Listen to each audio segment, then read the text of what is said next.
Alright guys, TouchCrabbe back again today. Hope you're enjoying your day so far, and wow, what a roller coaster of emotions these last couple of days have been as a Call of Duty fan. And yesterday we get another dagger to the heart, that being Enable officially confirming his retirement from professional Call of Duty play. Leaves a lot of questions on the table given that, well, we were considering maybe he could be Los Angeles Thieves' fourth player. Exactly what does the future hold for him, and who's going to be the fourth for the Los Angeles Thieves? That is the questions that we're going to try and answer over the coming minutes here. Like if you guys enjoyed the video, subscribe if you are new. As always, I'd greatly appreciate it. It really helps out the channel. Thank you for doing that. Let's get into things then. I mean, pretty remarkable that Enable just comes out and retires, given all the other stuff that's going on. Pretty crazy. I mean, the Modern Warfare season has taken Karma from us, taken, JCap from us in terms of actually competing at the high-tier professional level, and Enable has been around so many years. We're going to look at his Halo career as well over the coming minutes, in addition to all the championships he won in Call of Duty. Never quite got his ring, was a back-to-back World Championship Grand Finalist, runner-up, of course, on a, Team Caliber in World War II, and then 100 Thieves in Black Ops 4 before being,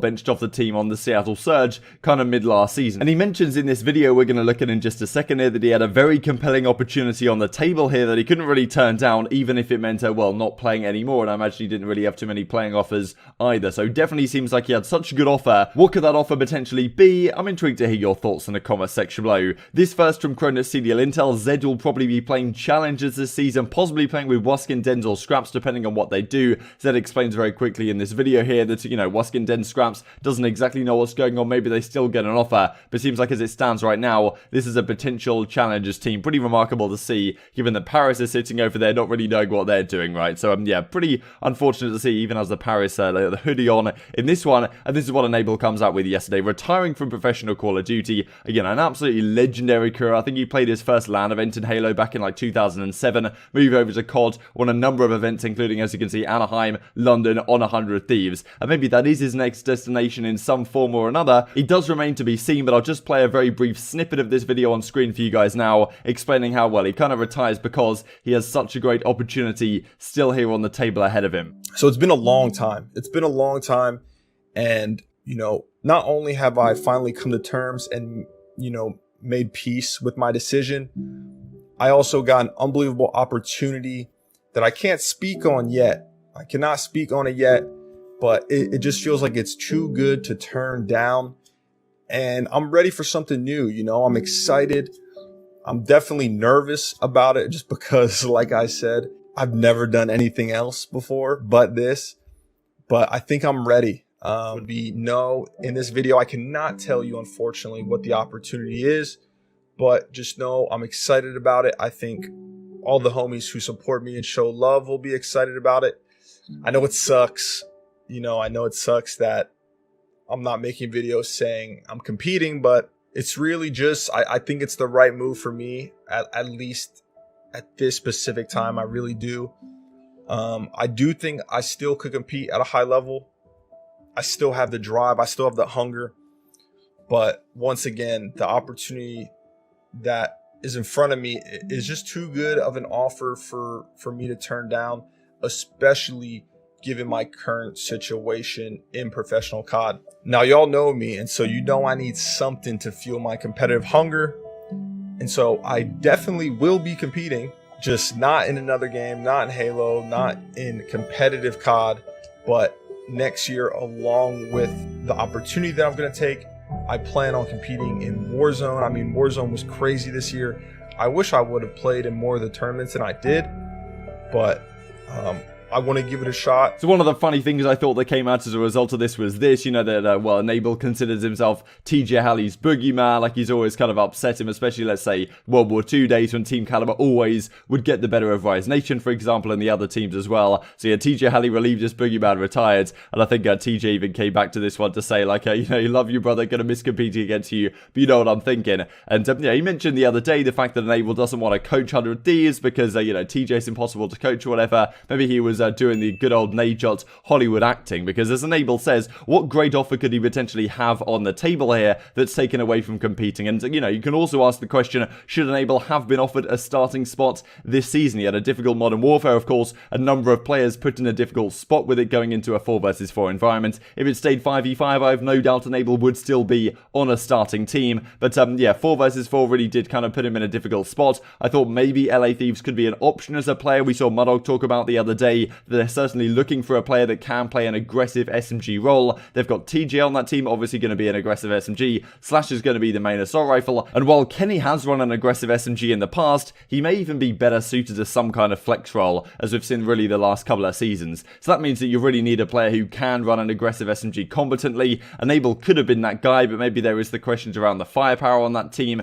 compared to some of the other lineups that have been formed this season. But then again, what other opportunities really are there on the table for fourth players that can be aggressive SMGs? You've got Temp also in consideration, but then again, can he effectively run an aggressive SMG with Kenny as well? Like, almost they're both more suited to a flex role, you could argue. Then you've got guys like John, of course, and if John can play, he would obviously be the perfect player, and I'm sure people would like to pick him up. You've also got a name like a Simp to consider as well from the Minnesota Rocket last season. Crimsix was saying, well, pretty resoundingly in some interviews that, like, he thinks the team should definitely be on a starting team. There's a lack of selfless, aggressive SMGs like that, and maybe a Simp can help, like, TJ absolutely thrive and drop a 1.1 like he used to in World War II when he had Looney on his team. So maybe that's something that they consider as the Los Angeles Thieves. And if Enable isn't a player, could he potentially be a coach, right? Like, what offer would he be turning down the playership for? Because maybe I didn't share the clip, but he kind of hinted in the video that he wants to keep his competitive drive going to some degree, which, you know, would align, of course, with a coach. The other potential, it's some sort of content stuff. He also mentions that he definitely plans to play competitive Warzone this upcoming season as well. So a lot of interesting things, but not going to be a player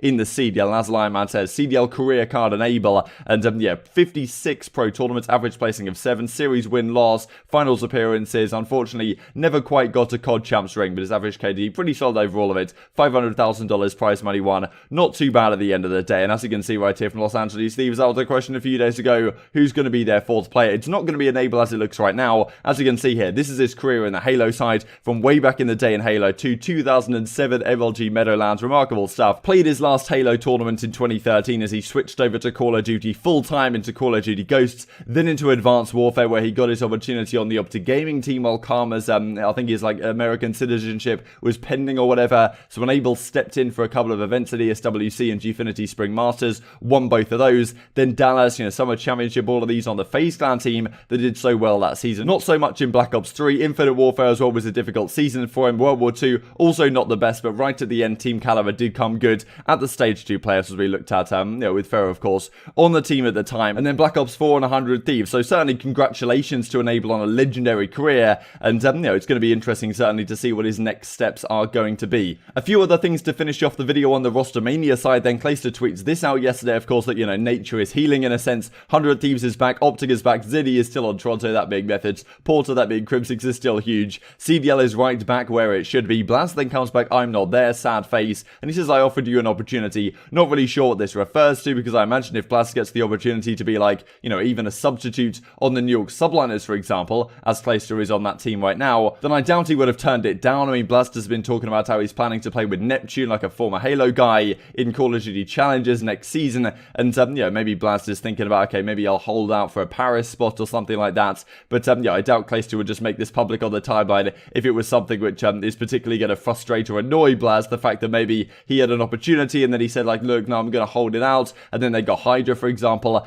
You know, it would have been a strange move to me anyway to have Blast on the team, because I'm not really sure it makes sense in terms of roles. Not exactly sure what's going on here, but a number of people were pointing this tweet out to me. So I thought I'd mention it for you guys to maybe try and decipher in the comment section below. We have this as well, which I thought was kind of unfortunate. We saw a lot of people, of course, with Optic Gaming Chicago, or Optic Chicago, being confirmed yesterday. Yeah, the likes of Sender and all the other guys saying, look, to be a part of the OG Optic brand is so exciting for them. And it was unfortunate to see that Tupac, of course, who was the S&D analyst, kind of S&D coach guy over at the Chicago Huntsmen list last season, got released a few months ago. And, well, as he says right here, I think I was almost Optic Tupac. And, yeah, still don't get why you were dropped, not extended, makes no sense. Budget cut due to the virus or whatever. Hex and the boys were great. I'm sure they would if they could. So, yeah, kind of unfortunate to see from Tupac here. Could have been so fantastic. And to finish off the video with none other than Douglas Sensor Martin. I made my career with FaZe, but low-key, I always thought Optic Sensor had a nice ring to it. Maybe one day, who knows? So, yeah, Sensor looking to join Optic Chicago,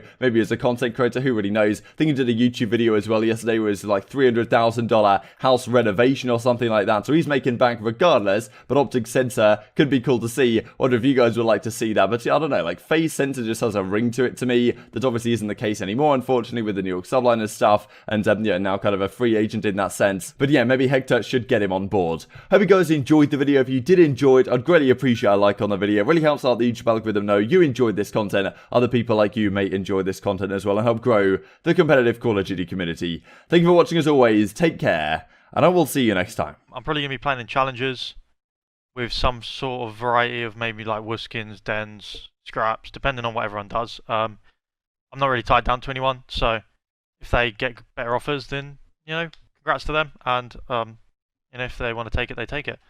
But hopefully can find a amateur org or like an academy franchise team to represent.